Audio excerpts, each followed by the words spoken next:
नवकृष्ण चौधरी श्राद्धवार्षिकी अवसर में मुझे गभीर श्रद्धांजलि ज्ञापन करुछि।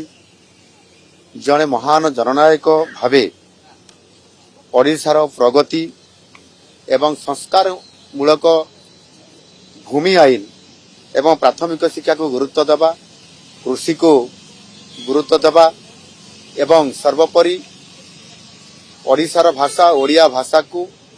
सरकारी भाषा हिसाब रे ताकू कार्यकारी करैबा एभली अनेक गुरुत्वपूर्ण ओडिशार विकास क्षेत्र रे तांकर जो योजना एवं योजना को कार्यकारी करबा भली अनेक गुरुत्वपूर्ण दायित्व नैथिबा निश्चित भाव रे तांकर ए ओडिशा पई अवदान अतुलनीय। एथिपई नवकृष्ण चौधरी केवल जड़े साधारण भाव में केवल मुख्यमंत्री नथिले, से आम समस्तंकर एक आइकन थिले। एणु से सबुबले किभली भाव में समाज को संस्कार करी हबो एवं समस्त को न्याय प्रदान करा जाई परिबो, ओडिशार सर्वोपरि विकास करा जाई परिबो एवं निजे क्षमतार अहंकार दूर रही क्षमतार अहंकार दूर रही सी अति सरल जीवन यापन करवा एवं से जने उच्च विचार रे जने थिले निश्चित भाव में आम ओडिशा पई ज्वलंत उदाहरण। से थिले स्वच्छ राजनीतिर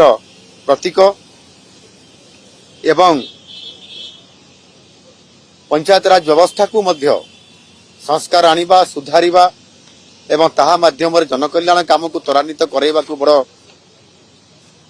गुरुत्वपूर्ण भावी से ताकू प्राथमिकता दौथिले एवं सबु बेले से ओडिशार विकास पाई शेष पर्यंत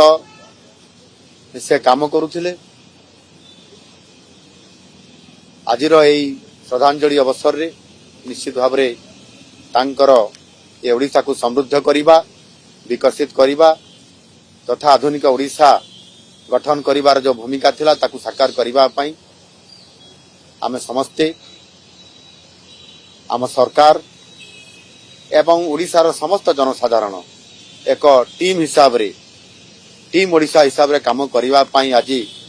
तांकर जो स्वप्न थिला, लक्ष्य थिला, तांकर जो मिशन थिला निश्चित भाव रे आज आमे टीम ओडिशा हिसाब रे काम करूछंती अब आगामी दिन में समृद्ध ओडिशा तथा विकसित ओडिशा गठन करिबारे मध्य निश्चित भाव रे आज श्रद्धांजलि अवसर रे आमे समस्ते संकल्प नहीं काम करिवार आवश्यकता अछि एवं आमे समस्ते काम मध्य करूछंती।